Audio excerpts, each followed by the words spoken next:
Hello, my best students.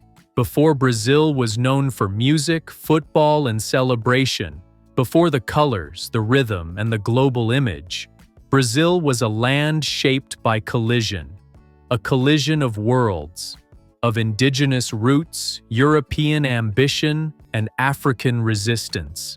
A land where beauty and pain grew side by side, where identity was not chosen freely, but formed through survival. This is not just the story of a country, it is the story of people who were silenced, mixed, displaced, and reborn. A story of colonization that tried to control, and a culture that refused to disappear. So stay with me until the very end, because to understand Brazil, you must look beyond the stereotypes and listen to the deeper truth. How a nation built from inequality learned to express joy, how pain turned into rhythm, and how identity became an act of resilience. Let's begin this journey together. Part 1. Brazil's story begins long before the word Brazil existed, long before borders, flags, or empires claimed it. It begins with land so vast and alive that it shaped the people who lived on it, dense forests breathing slowly, rivers moving like endless roads, a coastline that opened toward the unknown. For thousands of years, indigenous peoples lived across this land, not as owners, but as part of it. Their identity was woven into nature, community, ritual, and memory. Life followed the rhythm of seasons, rivers, and ancestors. There was no single Brazil. There were many worlds living side by side. Then, in the year 1500, everything shifted. When the Portuguese arrived, they did not see a world already full of life and meaning. They saw opportunity, land to claim, resources to extract, souls to convert. What followed was not a simple meeting of cultures, but a collision. Colonization did not arrive gently. It arrived with power, religion, and force, reshaping the land and the people in ways that would echo for centuries. The Portuguese crown claimed Brazil as a colony, not to build a new society, but to serve an old empire. Forests were cut. Sugar plantations spread along the coast. Indigenous populations were displaced, enslaved, or destroyed by disease and violence. Entire ways of life were erased or pushed into the margins. And yet, indigenous identity did not disappear. It resisted quietly, surviving in language, tradition, knowledge, and memory, often invisible, but never gone. As plantations expanded, another force entered Brazil's story: African slavery. Millions of Africans were taken from their homes, transported across the Atlantic, and forced into brutal labor. They arrived stripped of freedom, but not of identity. In unimaginable conditions, they carried music, spirituality, rhythm, resistance, and community. Brazil became one of the largest destinations of enslaved Africans in history, and this reality shaped the country more deeply than any law or border ever could. From this pain, something complex began to form. Portuguese culture, indigenous roots, and African heritage did not remain separate. They mixed, clashed, adapted, and blended. Language absorbed new sounds. Religion absorbed new beliefs. Food, music, movement, and expression transformed. Brazil was not created from purity, it was created from mixture. And that mixture was born in inequality, violence, and survival. Colonial Brazil was built on hierarchy. At the top were European elites. Below them were mixed populations, indigenous peoples, and enslaved Africans. Power, land, and opportunity were unevenly distributed. This structure left deep scars. Even as Brazil grew wealthy from sugar, gold, and later coffee, the majority lived without rights, voice, or security. Prosperity existed beside suffering, and this contradiction became part of Brazil's identity. Unlike many other colonies, Brazil's path toward independence was unusual. It did not emerge from a massive revolution or violent rupture. Instead, in the early 19th century, the Portuguese royal family fled Europe and ruled Brazil directly. For a moment, the colony became the center of the empire. And when independence finally came in 1822, it arrived through continuity rather than collapse. Brazil became an empire, not a republic, and slavery continued for decades afterward. This delay mattered.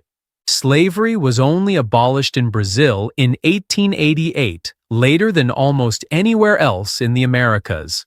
When it ended, there was no real plan for inclusion, repair, or equality. Millions were freed, but left without land, education, or protection. The social structure changed in name, but not in reality. The legacy of this moment still shapes Brazil today in inequality, race, and opportunity. Yet even within these limits, Brazilian identity kept forming. Culture became a space of survival and expression. Music carried pain and joy together. Dance turned suffering into movement. Religion blended Catholicism with African spirituality and indigenous belief. Language softened hierarchy through humor and creativity. Brazilians learned how to live between contradiction, celebration and hardship, beauty and injustice, hope and struggle. Brazil's identity did not grow from a single narrative. It grew from many voices speaking at once, some loud, some silenced, some joyful, some wounded. And this is why Brazilian identity feels emotional, expressive, and complex. It is not calm or rigid. It moves. It sings. It resists. Geography played a powerful role as well. Brazil's size created distance, diversity, and difference. Life in the Amazon was not life in the Northeast. Coastal cities developed differently from the interior. Migration within the country mixed cultures even further. Brazil became not one culture, but many Brazils sharing a name. By the time Brazil entered the modern era, it carried a heavy inheritance: colonization without repair, freedom without equality, mixture without balance. And yet it also carried extraordinary creativity, a unique ability to transform pain into expression, to build joy in the middle of difficulty, to imagine a future even when the past remained unresolved. This tension between what Brazil is and what it hopes to become begins in colonization, but it does not end there. It becomes the central question of the nation.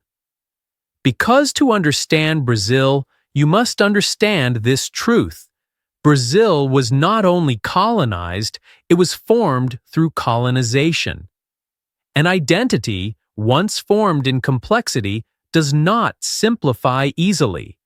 In the next part, we'll explore how Brazil moved from empire to republic, how power shifted, and how identity continued evolving through inequality, resistance, and transformation.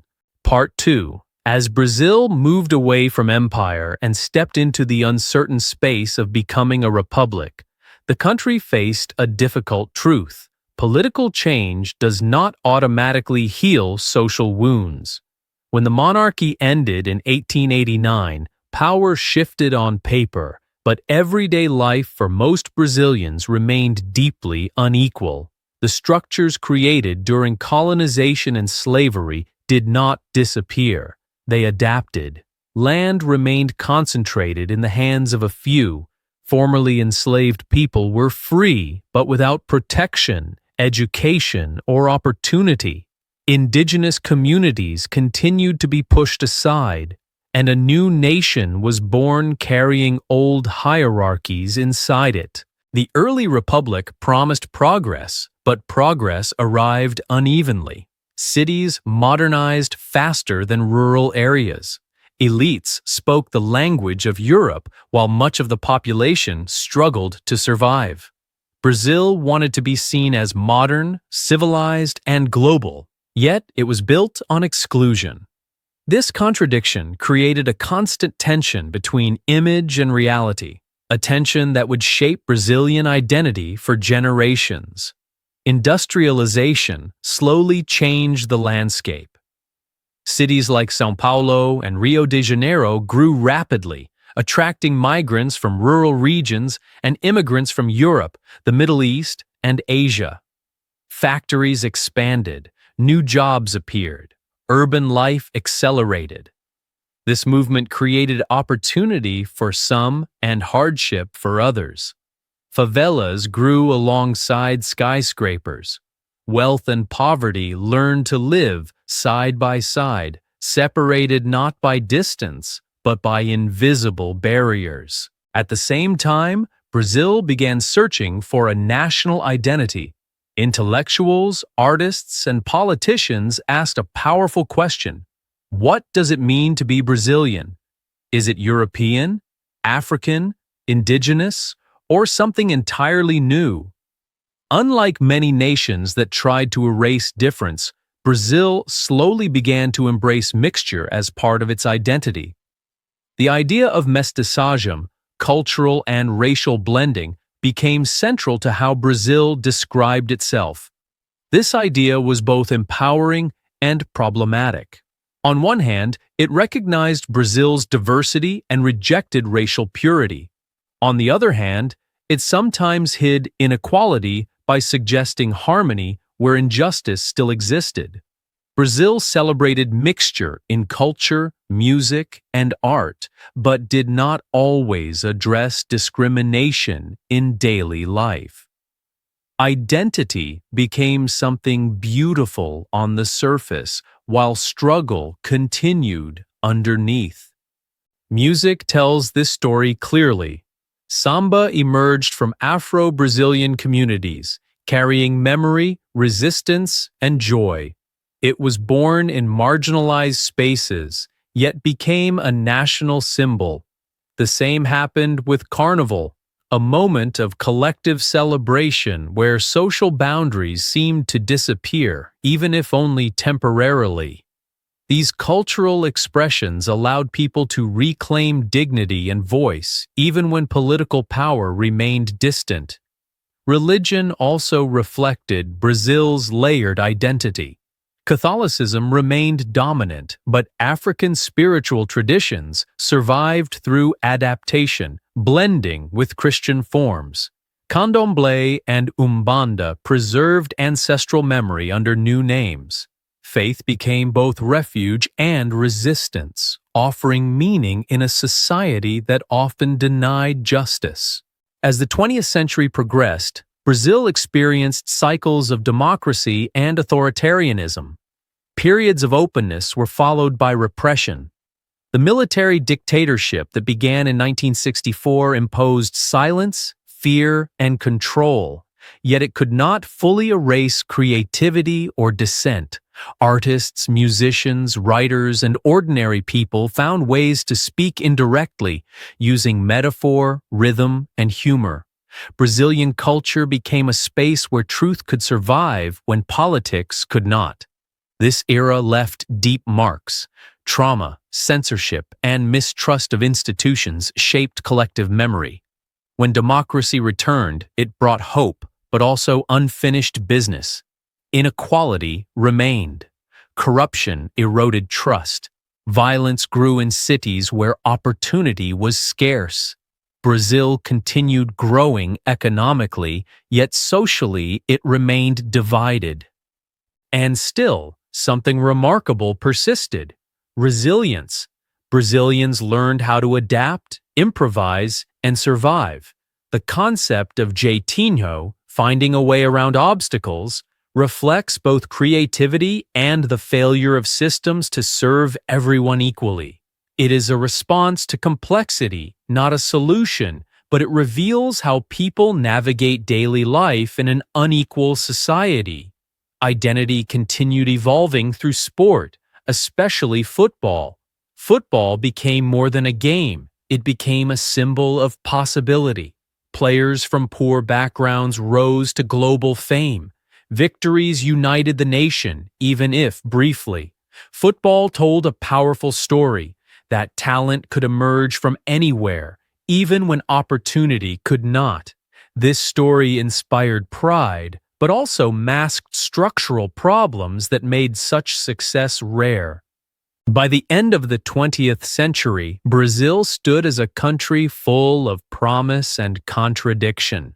Rich in resources, culture, and creativity, yet struggling with inequality, violence, and political instability. It was admired globally for its joy and rhythm, yet criticized for its unresolved injustices. Brazil had a voice, but it was still learning how to use it fully. And through all of this, the question of identity remained open, not fixed, not settled. Brazil was still becoming itself. In the next part, we'll explore contemporary Brazil, its global presence, social movements, digital life, and the ongoing struggle between hope and frustration that defines modern Brazilian identity. Part 3. As Brazil stepped fully into the 21st century, the country found itself more visible to the world than ever before. Globalization, media, and technology amplified Brazil's image, its beauty, its culture, its contradictions. For many outside observers, Brazil appeared vibrant, expressive, full of rhythm and warmth. And all of that was true.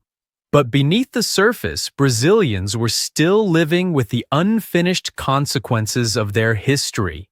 Economic growth brought moments of optimism. Millions were lifted out of extreme poverty.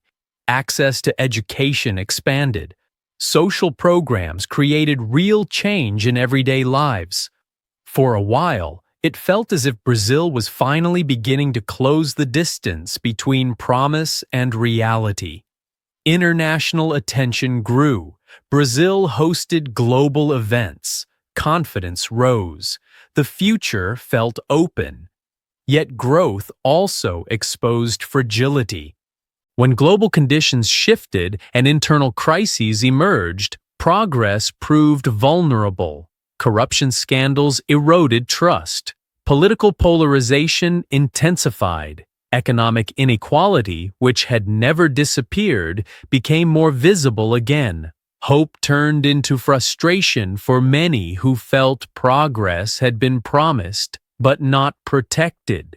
Brazil's emotional rhythm began swinging between optimism and disappointment, sometimes within the same generation. Social movements grew stronger in this period, especially among groups historically pushed to the margins. Afro-Brazilian communities demanded recognition, justice, and equality beyond symbolic celebration. Indigenous peoples fought for land, survival, and visibility in a system that had long treated them as obstacles to development. Women raised their voices against violence and exclusion. LGBTQ+ communities claimed space in a society both expressive and conservative. These movements did not reject Brazilian identity. They demanded that it become more honest. Digital life accelerated everything. Social media gave voice to millions who had never been heard, but it also amplified division, misinformation, and anger. Conversations that once happened slowly now exploded instantly. Brazil became louder, faster, and more emotionally charged. The same creativity that fueled music and humor now fueled political expression, protest, and debate. Identity became something performed, defended, and contested in public spaces every day. At the same time, everyday Brazilian life continued in familiar ways. Families gathered, music played, laughter survived hardship. Food, celebration, and community remained anchors. This coexistence of struggle and joy is one of Brazil's most defining traits. Pain does not cancel celebration. Difficulty does not eliminate warmth. Brazilians do not wait for perfect conditions to live fully. They live through imperfection. Culture continued acting as both mirror and medicine. New musical movements blended global sounds with local roots. Cinema told stories of inequality without losing humanity. Literature explored identity, race, memory, and belonging with increasing honesty. Brazilian creativity did not escape reality. It confronted it emotionally, sometimes humorously, sometimes painfully. Religion also adapted again. Traditional Catholicism coexisted with evangelical growth, African-influenced spirituality, and secular perspectives. Faith became another space where identity was negotiated, sometimes dividing communities, sometimes offering belonging where institutions failed. As always, Brazil did not choose one path. It carried many at once. One of the deepest tensions in modern Brazil lies between visibility and voice. Brazil is seen everywhere, in sports, music, social media, global culture. But being seen does not always mean being heard or understood. Stereotypes simplify a country that is deeply complex, and internally, many Brazilians still feel unseen by systems meant to serve them. This gap creates anger, but also creativity. Protest and poetry grow from the same source. Despite everything, the desire for dignity remains central. Brazilians do not only want material improvement, they want recognition, respect, and fairness. They want a country that reflects their effort, not just their image. This desire connects past and present. It echoes the voices silenced during colonization, slavery, dictatorship, and inequality. It says, "We are still here and we matter." Brazil's identity today is not resolved, and that is not a weakness. It is a sign of life. A nation still asking questions is a nation still growing. Brazil has never been static. It has always been movement of people, cultures, emotions, and ideas. Its identity is not something finished. It is something lived daily, negotiated in streets, homes, songs, and conversations. And perhaps this is the most honest way to understand Brazil, not as a contradiction to be solved, but as a complexity to be respected. Joy and injustice, beauty and struggle, celebration and protest, all existing together, not comfortably, but authentically. In the next part, we'll explore how Brazilians themselves make sense of this complexity, how memory, race, class, and culture continue shaping what it means to be Brazilian today, and why identity in Brazil is always a conversation, never a conclusion. Part 4. As Brazilians continue trying to understand who they are today, memory plays a powerful role. The past in Brazil is not something distant or closed. It lives inside everyday life. It lives in neighborhoods shaped by inequality, in family histories marked by migration and survival, in skin color, accent, opportunity, and expectation. Identity in Brazil is not only cultural, it is deeply social, and this makes the question of belonging emotional, sometimes painful, but always alive. Race remains one of the most sensitive and defining aspects of Brazilian identity.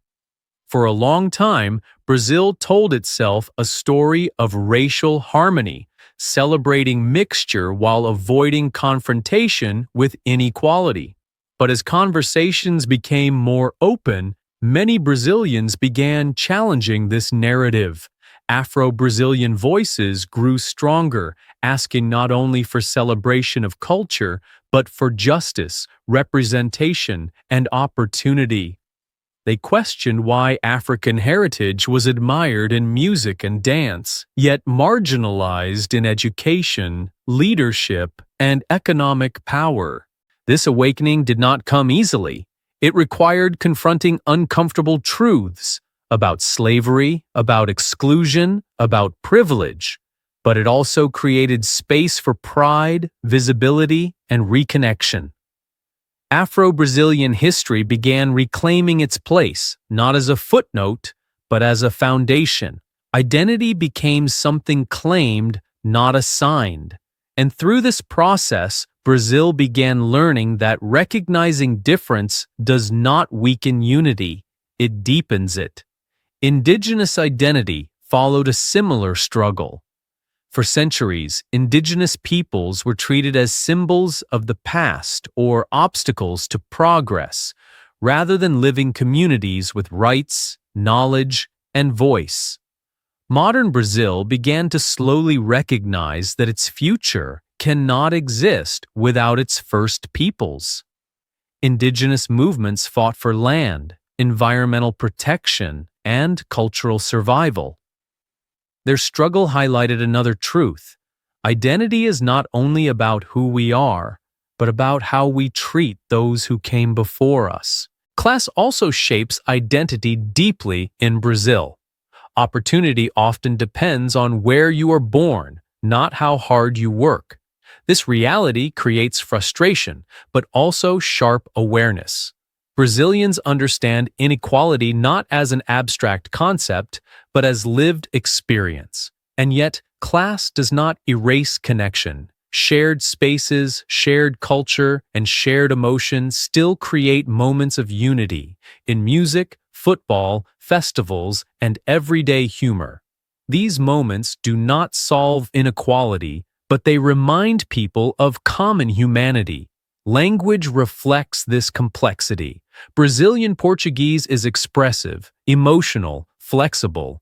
It bends rules, plays with tone, invents meaning. It reflects how Brazilians relate to life, creatively, informally, personally. Humor becomes a tool of survival. Irony softens hardship. Laughter creates distance from pain without denying it. In Brazil, expression is not a luxury, it is a necessity. Media and storytelling have become central to reshaping identity.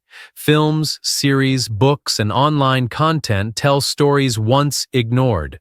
Life in favelas, rural struggles, racial reality, women's voices, youth frustration.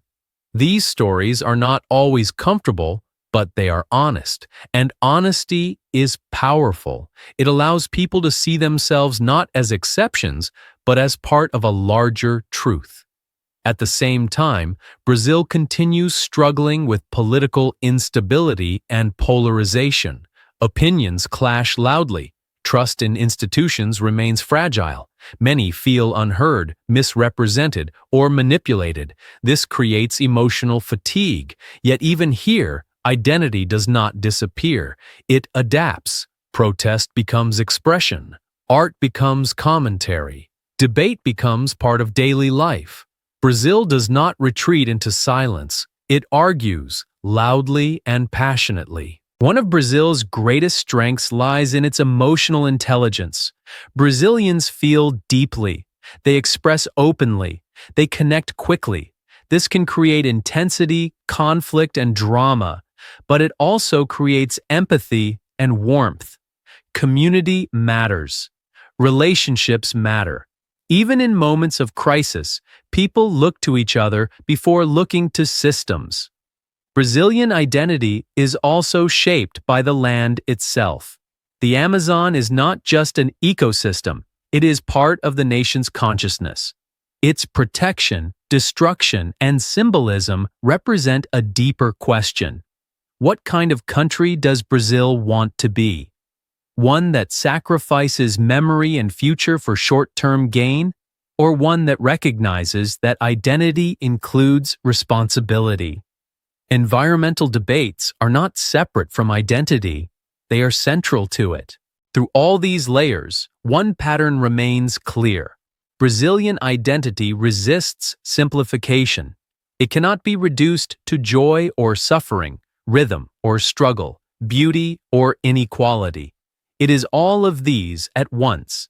It is dynamic, emotional, unfinished. And perhaps that is its greatest truth. Brazil does not present itself as complete. It presents itself as becoming, and this sense of becoming carries both weight and possibility. It means the story is not over. It means mistakes can be faced. It means identity can be reshaped with honesty rather than denial. It means the future is not locked by the past, even if the past is always present. In the final part, we'll bring everything together, reflecting on what Brazil's long journey tells us about identity, resilience, and the power of a nation formed through complexity, pain, creativity, and hope. To understand Brazil at its deepest level, you have to let go of the idea that identity must be clear, stable, or simple. Brazil was never built that way. It was born from collision rather than unity, from survival rather than design. And because of that, Brazilian identity does not stand still. It moves, questions, adapts, and feels. Brazil's story shows us that identity is not something inherited perfectly from the past. It is something negotiated every day. The legacy of colonization, slavery, inequality, and exclusion still lives in the present, shaping opportunities, emotions, and relationships. But this legacy does not define Brazil completely. What defines Brazil is how people respond to it. Again and again, Brazilians have shown an extraordinary ability to transform pain into expression. Where systems failed, culture spoke. Where politics silenced, music sang. Where injustice remained, community survived. This does not mean suffering is beautiful or acceptable. It means resilience became necessary. And over time, resilience turned into creativity. Brazilian identity carries memory in its body, in rhythm, in movement, in voice, in the way people speak, laugh, argue, and connect. It carries the memory of indigenous peoples who refused to disappear, of Africans who carried freedom inside even when their bodies were chained, of migrants who arrived with little and built lives through effort and imagination. These memories do not always appear in textbooks, but they live in daily life. One of Brazil's greatest lessons is that mixture does not mean confusion. It means complexity, and complexity, when accepted honestly, becomes strength.